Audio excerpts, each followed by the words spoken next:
Kotak Mahindra mobile banking apps থেকে আপনারা mobile recharge কীভাবে করবেন এবং এখান থেকে আপনারা যদি মোবাইল রিচার্জ করেন সাথে আপনারা ক্যাশব্যাক অবশ্যই পাইবেন। এখান থেকে মোবাইল রিচার্জ করার জন্য প্রথমে আমরা মোবাইল ব্যাংকিং যে অ্যাপসটা আছে অ্যাপসটা আমরা ওপেন করে নিব। অ্যাপসটা ওপেন করার বাদে আপনারা এখানে এমপিনটা দিয়ে আপনারা লগ ইন হয়ে যাবেন। তো এখানে আমি আমার এমপিনটা দিয়ে আমি লগ ইন হয়ে যাব।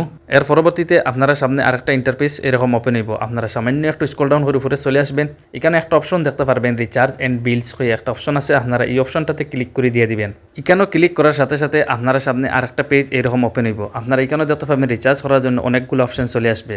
এখানে দেখতে পারবেন মোবাইল রিচার্জ, এর বাদে মোবাইল প্রিপেড, ইলেকট্রিসিটি বিল, এর বাদে আরও আদার্স অনেকগুলো অপশন আছে আপনারা এখানেও। তো আমরা যেহেতু এখান থেকে মোবাইল রিচার্জ করবো, তো প্রথমে একটা অপশন দেখতে পারবেন মোবাইল রিচার্জ, আপনারা এটার উপরে ক্লিক করে দিয়ে দিবেন। এখানেও ক্লিক করার সাথে সাথে দেখতে পারবেন আপনার মোবাইলের সেভ করার থাকা যতগুলো নম্বর আছে আপনারা এখানে শুইব। আপনারা যে নম্বরটা রিচার্জ করতে চাইছেন এই নম্বরটা এখান থেকে সিলেক্ট করে নিয়ে নেবেন, অথবা আপনার উপরে সার্চ বার দেখবেন, সার্চ বার আপনারা নামটা এখানে সার্চ করলে আপনার নাম চলে আসবো।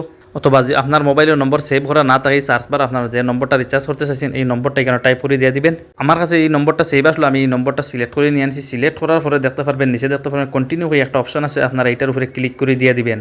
এখানেও ক্লিক করার সাথে সাথে এই নম্বরে থাকা যতগুলো প্ল্যান আছে আপনারা এখানেও দেখতে পারবেন, অথবা যদি আপনার কোনো অফার থাকে তাহলে আপনারা এখানে এটাও দেখতে পারবেন। এবং আপনারা এখান থেকে স্ক্রল করে এরকম নিচে যদি চলে যান তাহলে দেখতে পারবেন আরও অনেকগুলো এখানে প্ল্যান আছে। আপনারা যে প্ল্যানটা নিতে চান এখান থেকে এই প্ল্যানটা এরকম সিলেক্ট করে নিয়ে নেবেন। অথবা আপনারা যে এখানে এই প্ল্যানটা যে তোকে যে এখানে না পাইন তো উপরে সার্চ বার হয়ে একটা অপশন দেখবেন, আপনারা এখানে কী করবেন যে অ্যামাউন্টটা আপনি রিচার্জ করতে চাইছেন এই অ্যামাউন্টটা এখানে উপরে বসাইয়ে দিয়ে দিবেন।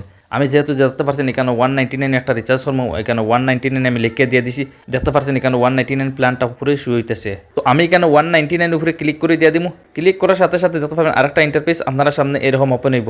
নিচে দেখতে পারবেন পে হয়ে একটা অপশন আছে, আর সাথে আপনার অ্যামাউন্টটা দেখতে পারবেন, এখানেও ক্লিক করে দিয়ে দিবেন। এখানেও ক্লিক করার সাথে সাথে আপনার এখানে এমপিনটা দেওয়ার জন্য হইব। আপনার যে মোবাইল ব্যাংকিং যে এমপিনটা আছে আপনার এমপিনটা এখানেও দিয়ে দিবেন। এমপিন দেওয়ার সাথে সাথে দেখতে পারবেন আমার এখানে পেমেন্ট সাকসেসফুল হয়ে গেছে এবং আমার এখান থেকে রিচার্জটাও কমপ্লিট হয়ে গেছে। এখন দেখো আমরা এই রিচার্জ করে এখানে ক্যাশব্যাক কত টাকা পাইলাম। নিচে দেখতে পারবেন রিওয়ার্ড টাইম হইয়া একটা অপশন দেখবেন, নিচে দেখতে পারবেন একটা অপশন আছে তীর চিহ্ন, এইটার আপনারা ডাইন সাইডে এরকম সোয়াইপ করে নিয়ে নেবেন। তো আমি এখানে ডাইন সাইডে সোয়াইপ করলাম, দেখতে পারবেন এখানেও ক্যাশব্যাকটা আপনার এরকম ওপেন হইব। তো এখানে দেখি আমরা কয় টাকা ক্যাশব্যাক পাইলাম। দেখতে পাচ্ছেন এখানে আমি 1 টাকা 99 পয়সা রিচার্জ করে পাইলাম cashback. Kotak Mahindra mobile banking apps থেকে যে আপনারা রিচার্জ করেন তো এখানে অবশ্যই একটা ক্যাশব্যাক আপনারা পাইবেন। আদার যেগুলো অ্যাপস আছে যেমন গুগল পে, ফোনপে, পেটিএম, আপনারা এগুলোতে সকল সময় কিন্তু ক্যাশব্যাক মিলে না।